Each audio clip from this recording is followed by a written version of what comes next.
Good evening, folks. Welcome back to Celtic Fans TV. Welcome to another post-match pint. It's been a long time since we've been here in Malone's to talk about the game. I've got Kenny with me as usual. A brilliant atmosphere down the stair. I'm sure you can hear it in the background. If you're in the area, it's in Suckyall Lane in Glasgow. Get involved. Malone's Bar.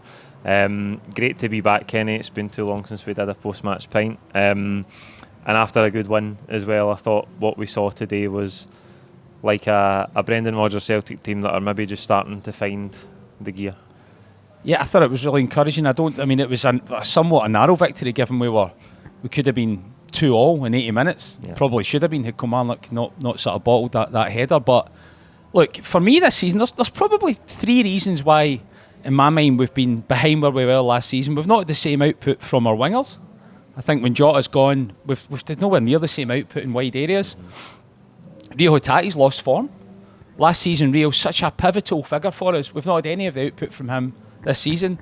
And thirdly, our centre-backs have been inconsistent in terms of the ability to select a settled pairing, not just in a defensive sense, but in an offensive sense. Lagerbielke's been a struggle just to play basic passes at times.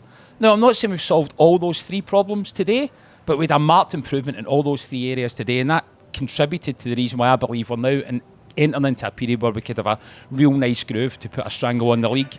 In the wide areas, Palma, I don't think it was world beaten today, but it was a marked improvement on what we've had so far this season. He's not got any pace, but he's got a lovely use of the ball, great control of the ball, he can strike a ball cleanly, and he's got a good brain. In the middle of the park, a roar back to form for Rio. We're a different animal when he's playing like that. That first goal was like a work of art. And then at the back, when we've had Lagerbielke and even Phillips taking 5-6 touches just to get the ball under control and flounder to try and find men in the right areas, Carter Vickers, one touch, bang, he's finding wingers, he's rattling the ball into midfield. And it makes a huge difference to how we can suffocate teams. Starfelt and Carter Vickers were able to, at pace, take the ball, 1-2 touches and back into play. And that allowed us to suffocate teams under Postecoglou. We've not had that all season. He's still trying to find a bit of form at Carter Vickers because he struggled. He had that one moment of sort of rustiness during the week. But what a difference today, just having him on the ball. It's almost a weight off your shoulders watching Celtic today, knowing that he's at the base of that team. And it allowed us to start so many attacks just because of his presence and his ability to play with the ball at speed. So those three things came back with real strength today. And it allowed us for 70 minutes to play what I believe is the most accomplished footballing match we've played so far this season. We've had brilliant, resilient, hard-fought victories against Rangers, against Motherwell, but the fluency of football's not quite been there. The fluency of football, okay, against weaker opposition was bang back today. And if you're going to take a stranglehold in the league, it's not because you grind out results necessarily week in, week out. You're not always going to win in the last minute. It's because the football's back. And I believe that the football is coming. It's not a Brendan Rodgers would not stand back today and say that's at the level I want. We're now going to be able to cruise the league and compete in Europe because he's got high standards. But it's brought itself significantly back towards a level whereby we should really stamp with authority and kill this league title off before Christmas. That's the position we're in. And I was really encouraged for 70 minutes today in terms of our ability to do that on the park. Now, the last 20 minutes were a bit erratic. We've got to get out of this new habit of just abandoning our fullback positions when we're in a bit of danger. The goal today was very reminiscent of how we lost against Lazio. Our fullbacks marauded forward. We've lost possession sort of in a relatively sort of safe area, but all of a sudden we've just abandoned our fullback defending and we're 2-1 down. We could easily, had Kilmarnock had any sort of composure, been 2-0, and that would have been an absolute crime because we should have been 6-7-0 up. So look, I was really not a swashbuckling result in terms of goal margin, but I think a really meaningful performance in terms of we're actually now moving towards the levels that a Brendan Rodgers would like to, I'd imagine, expect given the messages he's putting into the players. So I was really heartened by what we saw today. Yeah, I think it was the starting 11 that I wanted to see. I actually managed to get it right for the first time in a while. I think you're right in terms of Palma being in the team. He's the player that I think naturally should be taking the starting role in that position, particularly with Abada out injured. And it was great to see him get his goal today and be really involved. Hatate back to form as well. I think you could tell first 10-15 minutes of the game generally you know how the team is attacking it, how they're playing, and I think we created a lot today.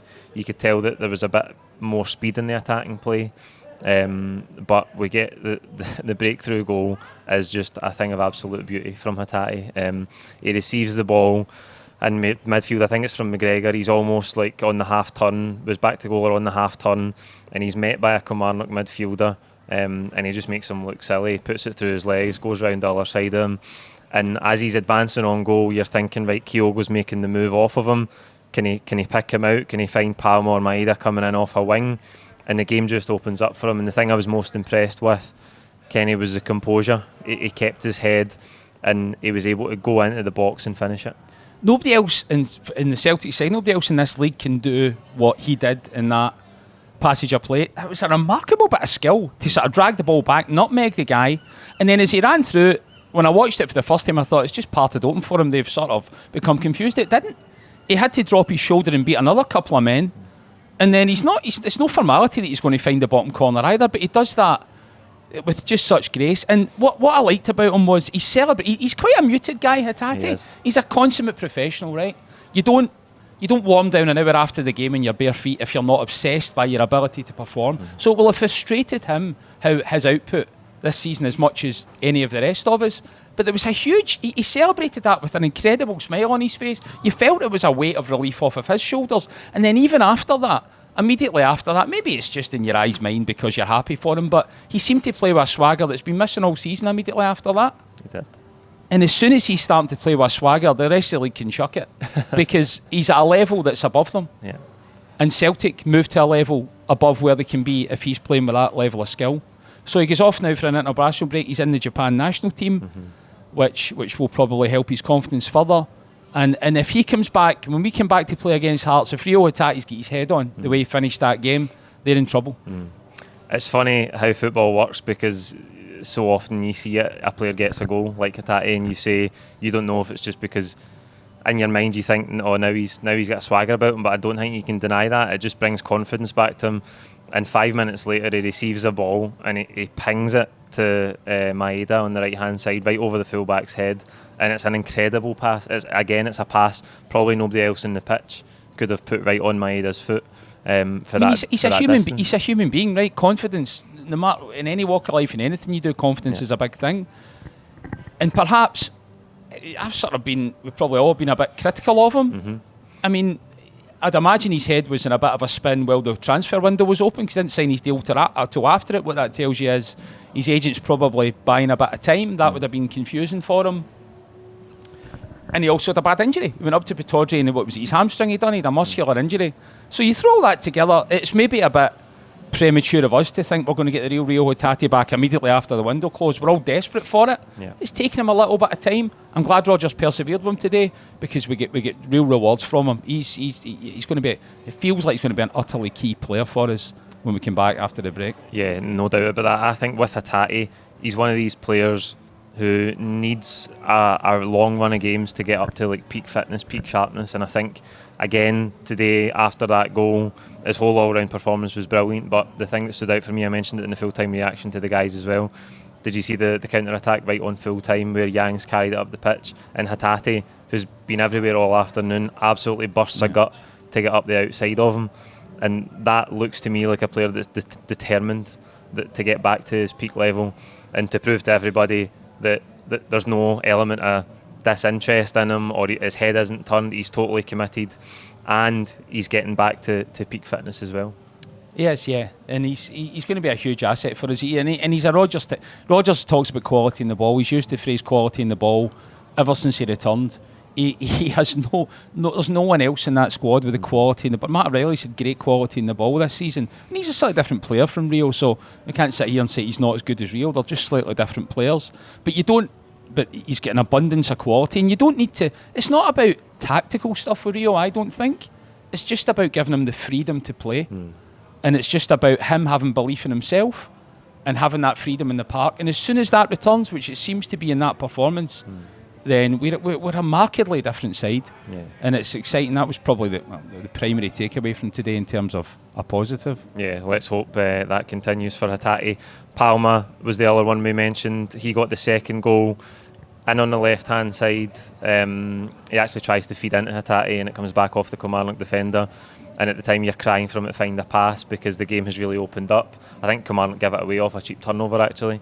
But he decides to take a shot for 25 yards and it's a wicked drive straight into the top corner. I mean, when you buy these players from Greece, neither you or I watch the Greek League every week, so you're reliant on YouTube. And I watched his YouTube when he first joined. You're not seeing a lot of stuff where he's thrashing past players with speed. What you're seeing a lot of stuff is free kicks, dead balls, quality finishes. The guy can strike a football. Yeah. Now, he doesn't have pace that Jota had. He does nowhere near the pace that Maeda had. When we're used to Postecoglou's side, which is just intrinsically based on pace, and even Rodgers' sides with Scott Sinclair out there on the left, it was reliant on pace. You watch him and you think, is this going to work? The guy can't get by anyone with any speed. Historically, some of Celtic's best ever wingers didn't have speed. Paolo Di Canio didn't have any speed. Andy Tom didn't have any speed. It doesn't mean that you're not going to be a success. Now, he will never be a Paolo Di Canio, right? But he's got a brain. And he can find men. He doesn't waste the ball. Yang has been running the ball at the park. It's been ricocheting off him. He looks quite sort of handy and dangerous, Yang, but I don't think he knows what he's going to do with it. Yeah. Palma knows what he's going to do with it. And aligned with all that, he looks like he's got a great finish on him. He was pretty composed the way he rattled it. It was a 25-yard strike. And he's bent it away for the keeper and he's reeled away with a degree of sort of composure about him. So, look, I'm not going to sit here and say that we're remarkably excited about him, because there is this thing about the fact that he's not flying by men. He's not really taking men on. But if he can show his brain and develop his brain under Brendan Rodgers, he's only going to get better. He was a marked improvement today on anything we've had in that position all season. So a big plus. Aye, I think one thing Luis Palma doesn't lack is confidence, and you can tell it taking that shot on today. But what he must break the world record for celebrations within one goal. I mean, he celebrated about 40 times, the poor guy, against Lazio, and then it was chopped off. So yeah, you see, but you need characters, right? Yeah. Alistair Johnson's great for the club because he's a great character, and he'll another one. Yeah, he'll add to that.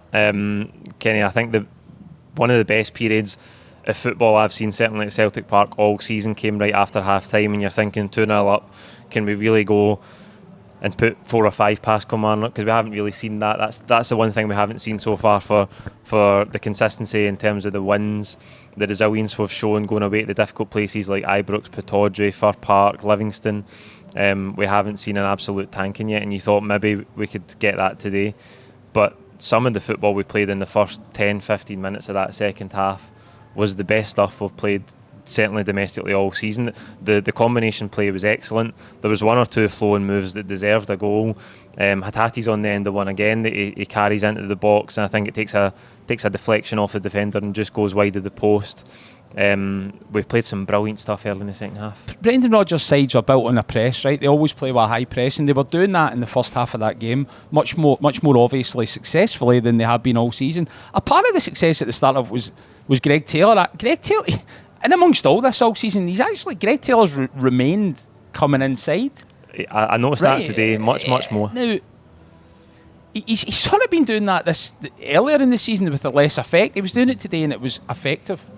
Now, Brendan Rodgers during the week, he actually said he's not had to tweak too much from Ange's system, but he doesn't like playing games of basketball. He likes to play with control. So maybe Greg Taylor coming inside and bombing forward under Ange did contribute to a bit of basketball, right? Because he was almost abandoning his post. If Rodgers is saying you need to be responsible for your post, but you still need to come inside, maybe he has become a bit confused by that. But that first half hour today with Taylor really made a difference, because you get that overload in the middle of the park. Yeah. It gives Hatate that bit more space. It allows Hatate to be the artist that he is in that situation. So the more we can leverage that, Alistair Johnson doesn't really come inside, so it seems a bit imbalanced. I'm not quite sure the chemistry of all of that is correct, but it was much more like a side that that sort of swashbuckling style that we expect to see Celtic not take into the Champions League because the level's too high, but we should be swatting aside Kilmarnock at home. And we were swatting them aside in that first half of the game. It should have been, we should have been out of sight. Before they scored, it should have been 5-6-0 Celtic. Yeah, plenty of chances. Kilmarnock do get back in the game, Kenny. You talked about it in terms of Greg Taylor being pushed up the pitch. And as a counter-attack, there's 2 majorly controversial decisions. Certainly, from only seeing it once live, there was 2 major calls. Greg Taylor he's fouled 100%. He's fouled because somebody tries to find him in the channel, and his run is just totally impeded. His run's impeded. He's pulled to the ground, and the referee either doesn't see it in his peripheral or he doesn't see it at all because he's got his back turned to the play. It's a stonewall foul, but he misses it. Kilmarnock go on the counter and they work it to the left-hand side where I think Vassell is tussling with Alistair Johnston. It's a wrestling match. They both end up on the ground. Vassell comes away with the ball. There looked like a shout for a foul in there as well. They work it into the middle of the pitch and slide a pass into the right-hand channel where Greg Taylor is vacated because he's been fouled 2 minutes before or less than a minute before, and they finish it for 2-1. VAR checks it, I think, but not as much a hoo-ha made about the couple of VAR checks for Celtic in the game. It looked like a foul on Greg Taylor. Yeah, but I don't think that's good enough. Greg Taylor can bomb forward and get fouled. If we're going to play in that style, we must have a contingency to cover for him if he can't get back. Someone needs to draw back into left back. Yeah.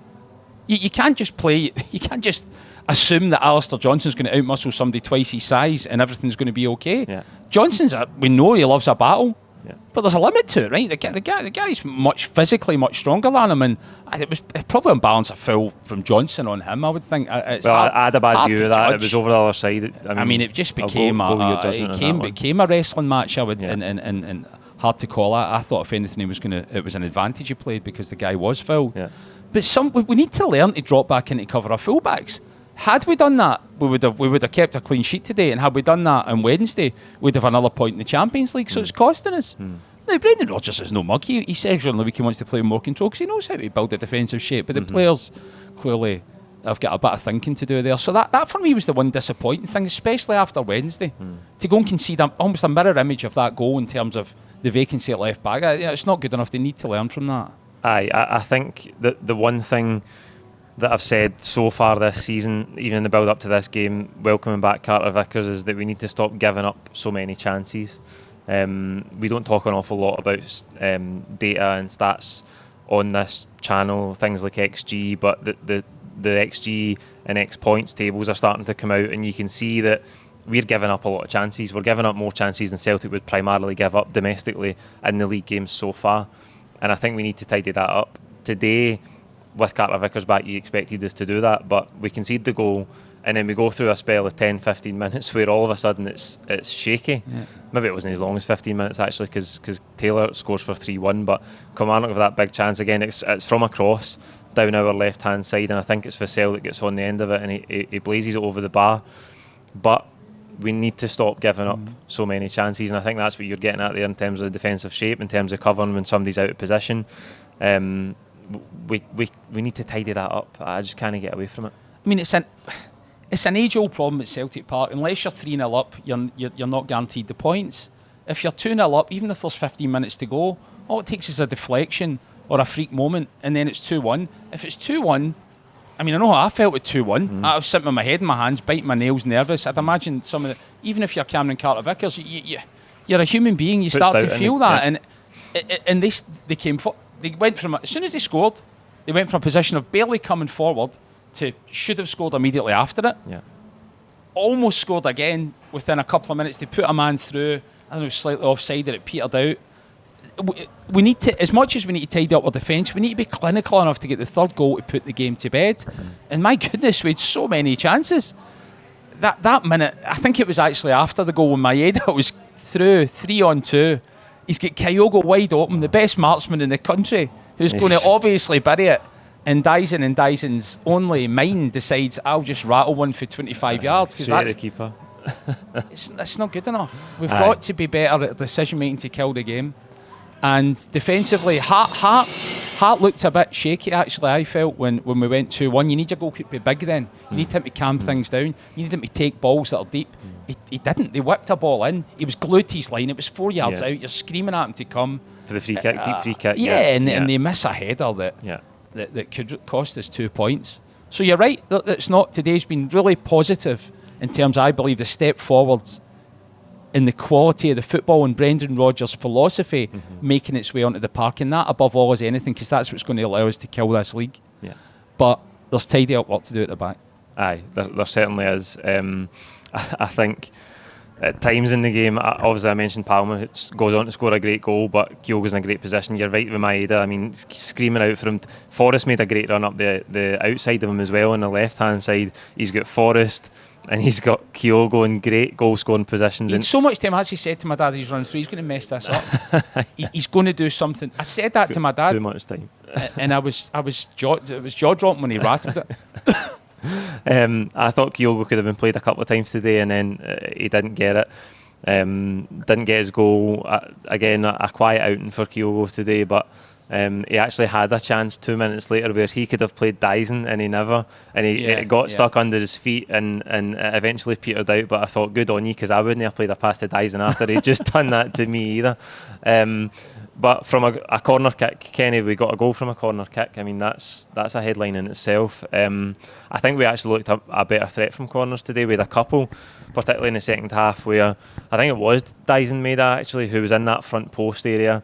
O'Reilly whipping the corner in, and Maeda getting the flick on to the back post. It's really poor defending for Kilmarnock for the third goal. It is Maeda that gets that flick, I think.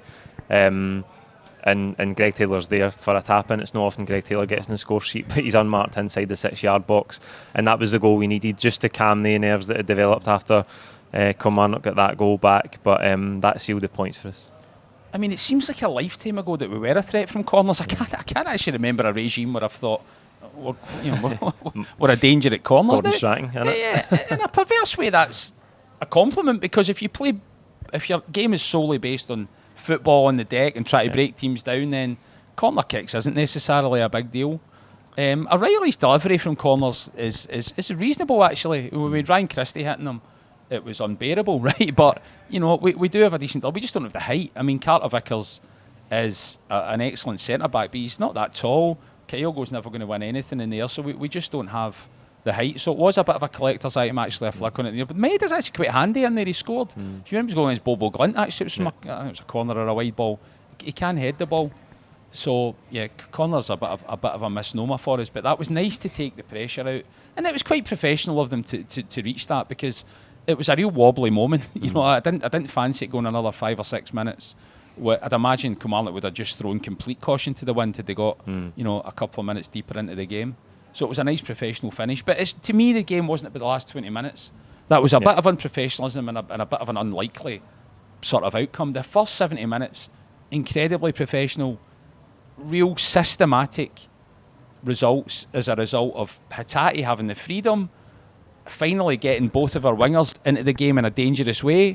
Matt O'Reilly and McGregor really commanded that game. We just assume McGregor's going to do that, and we don't give him any praise. I mean, he's all over the park there on a different level. So look, I think we're entering into a position now where we could really go into a groove. If we get into a groove under Brendan Rodgers, the league's dead by Christmas. There's no doubt. Rangers come to Celtic Park, we're in that groove, it could be a scudding. There's just no doubt.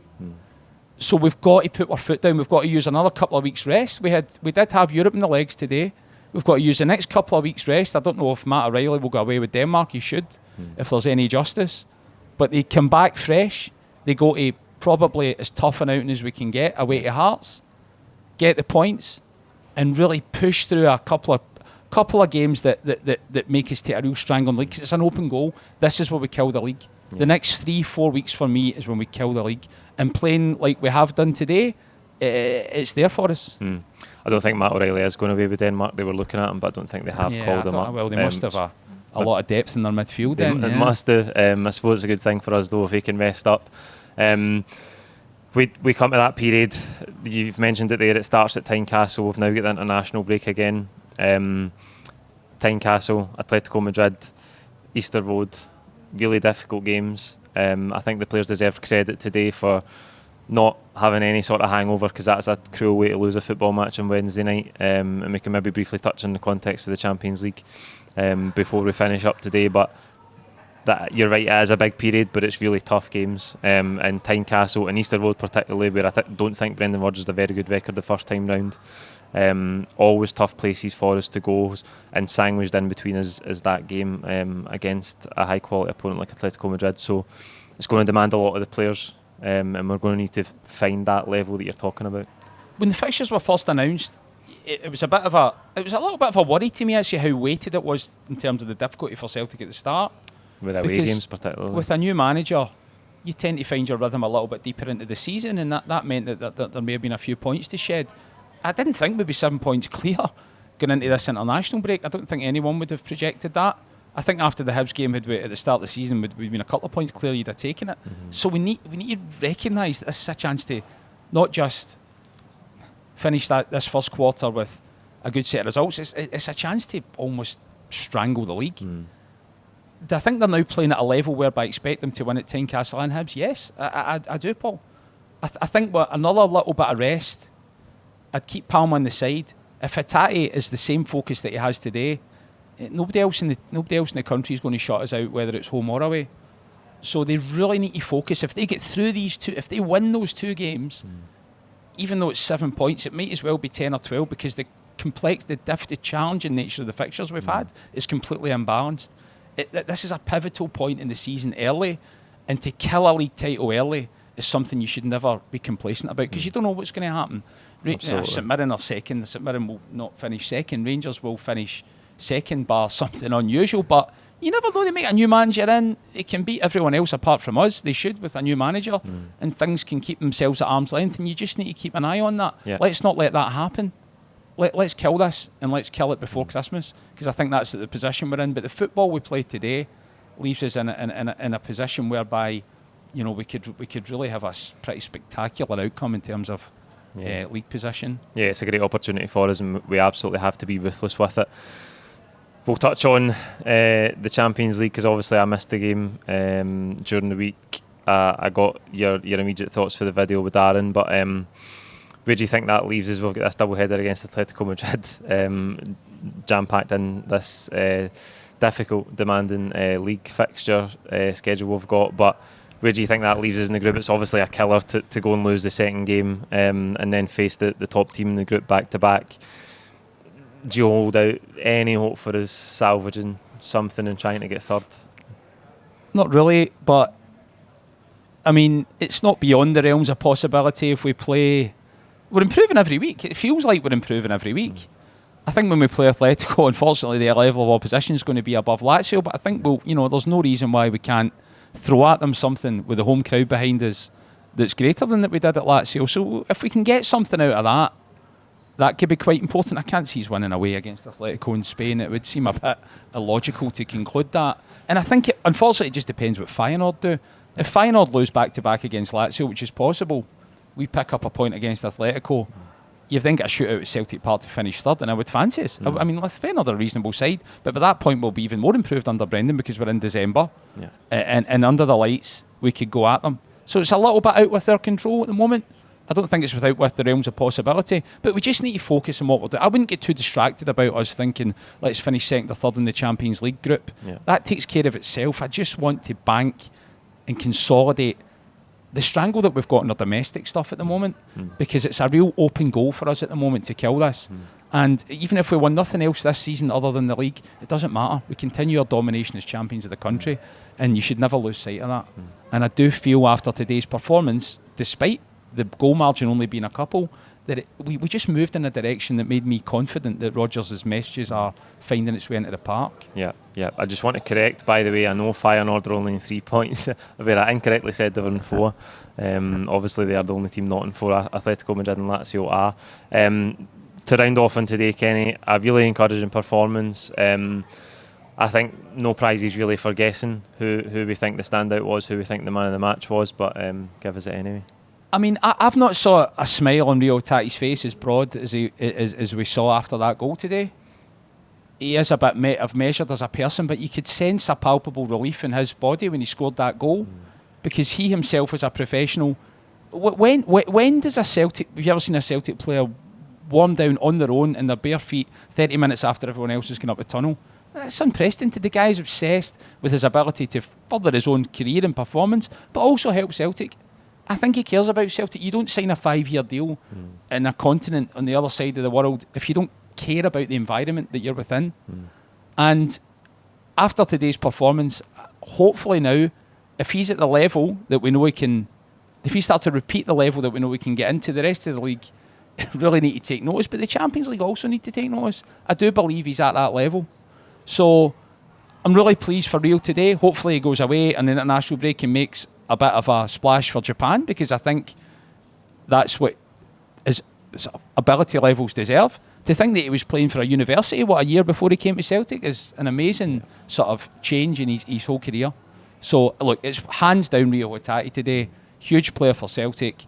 And if he continues the way he is, he's going to be a pivotal guy for us to kill this league off as quickly as we can. Yeah, there you go. That's it for the post-match pint. Thanks for watching. I've got 2 more things to do. I need to give a shout out to Joe Gallagher in Donegal. I ran into Hugh today and he was demanding that I give you a shout out, so there you go. And I also need you watching to subscribe, because we're so close to 40,000 subscribers. Another international break coming up, and then we've got so many big games and we'll be covering them all with you as we always do. Like the video, comment with your own thoughts on today's game below, and we will see you after the international break for the build up to that big game at Tynecastle. Thank you.